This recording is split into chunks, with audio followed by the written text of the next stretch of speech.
আমার জিন্দগি যে কখনো আমাকে আমার মালিকের যদি ইচ্ছা হয়, আল্লাহ পাক যদি ইচ্ছা করেন, যদিও হবে না ইনশাআল্লাহ, বলেন কোনদিন আমাকে আসামির কাঠগড়ায় দিতে হয় বাতিল 72 টাকা শয়তানির কারণে, মনে রাখিস আমার উকিল আমি, কোন উকিল রাখে না আমার।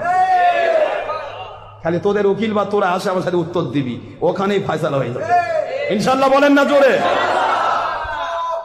এক পীরের গোষ্ঠী আমার বিরুদ্ধে মামলা দিবার চাইছিল হাইকোর্ট থেকে। আমি কই বাবা হাইকোর্ট, ভাবতেছে আশরাফ সিদ্দিকী বগুড়া থাকে এক প্রত্যন্ত থানা জেলায়, আমরা হাইকোর্ট আমাদের কাছে। আশরাফ সিদ্দিকী হাইকোর্ট থেকে একটা লিগেল নোটিশ পাঠায়, ভয়ে তো আশরাফের কোলের মধ্যে ঢুকবে। ওখানে সুপ্রিম কোর্টের যারা ব্যারিস্টার, যারা আমার ওখান সুপ্রিম কোর্টের যারা বার সমিতির বড় বড় নেতা, তারা কিন্তু আমার বায়াত আলহামদুলিল্লাহ। আমি কল দিলাম আমার বিরুদ্ধে মামলা হয়েছে, আপনারা একটা ডিট সৃষ্টি করেন, একটা ফর্মুলা তৈরি করেন, কয় হুজুর মামলা হয়েছে, ওটা আপনি পাঠান, আমার করে দিচ্ছি। আমি ঠিক আছে, আমি পাঠা দিচ্ছি। আমি শুধুমাত্র কয়েক মিনিট লিখছি, লেখে এটা কমপ্লিট করে এই ফর্মটা আমি ওনাদের কাছে পঠিয়ে দিচ্ছি।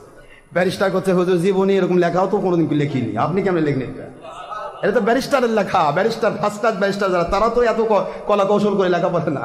আগে এটা তো আমার মালিক লেখাইছে, ওই এক সিটি পাঠাইছে, আল্লাহর তো পীর কাত আর গন্ধ নেই। আলহামদুলিল্লাহ বলেন না তো? আমার মালিক আমাকে সাহায্য করবেন, পৃথিবীর কেউ না, কারো সাহায্য আমার প্রয়োজন নেই। আর আপনার যদি সাহায্যের দরকার হয় আমার, ওটা মালিকই আপনাকে কুদরত থেকে কন্ট্রোল করবে। যা ওখানে 10 টাকার দরকার আছে, তুই দিয়াই। সুবহানাল্লাহ বল না, জোরে বলেন সুবহানাল্লাহ। বিশ্বাস হচ্ছে? কয়েকদিন আগে আমার কাছে একটা টাকা আসছে, আমার ইয়াতে ফেলেছে, কষ্ট দিচ্ছি না তো না? টাকা এসে লেগে চিঠি দিছে, হুজুর টাকা দিছি। কেন দিছি? আমি তো টাকা চাইনি। টাকা দিছেন কেন? কয় হুজুর সারা জীবন জিন ছাড়া, জিন নিয়ে 10-12 বছর চলে গেল। জিন কত মুন্সিক নিয়ে আসছি, মুন্সিক খালি আসার সাজে কে রে তুই কি করবি রে? জিন কয় জিন কয় তুই কি করবি? মুন্সি ভয় আগে বিদায়। হুজুর আপনার একটু আমার বাড়ির পাশে একজনের বাড়িতে আপনার একটু পানি পড়া ছিল, তো ওই লোকটা বলে যে আপনি তো এত কিছু করেন, ভালো হলো না, তো পানি পড়াটা নিয়ে যান, নিয়ে যা জিনের উপর ছিটে দেন, দেখেন কি ঘটে। একটু পানি পড়া, এই যে প্রতিদিন হাজার হাজার বোতল আসে, বোতলও তো খুলি না, এমনি পড়ে দেয়, আল্লাহ আপনার নবীর ওসিলায় যার যা বিপদ কাটে দিয়ে।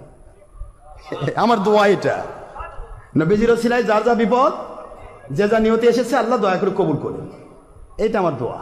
নাকি আমরা দেখেন না খালি কোরআন শরীফ পড়ে ফু দেয়, গোটা কোরআন পড়ে ফু দিলে তো সারাদিন লাগবে।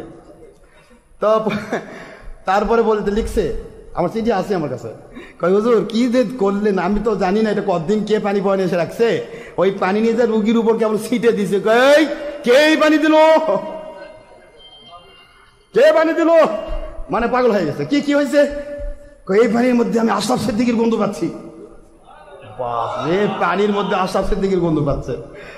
আমি তো ও বলতেছে হুজুর আমরা হয়রান হয়ে গেছি, ওই আপনার নাম জানলো কোত্থেকে? জিন। তারপরে কি হলো? কয় যে আমি চলে যাচ্ছি, আমার না। কেন? কয় যে ওনার পানি পর আমি সহ্য করতে পারতেছি না, উনি এ যুগের আল্লাহর সন্তুষ্টির পথের মানুষ।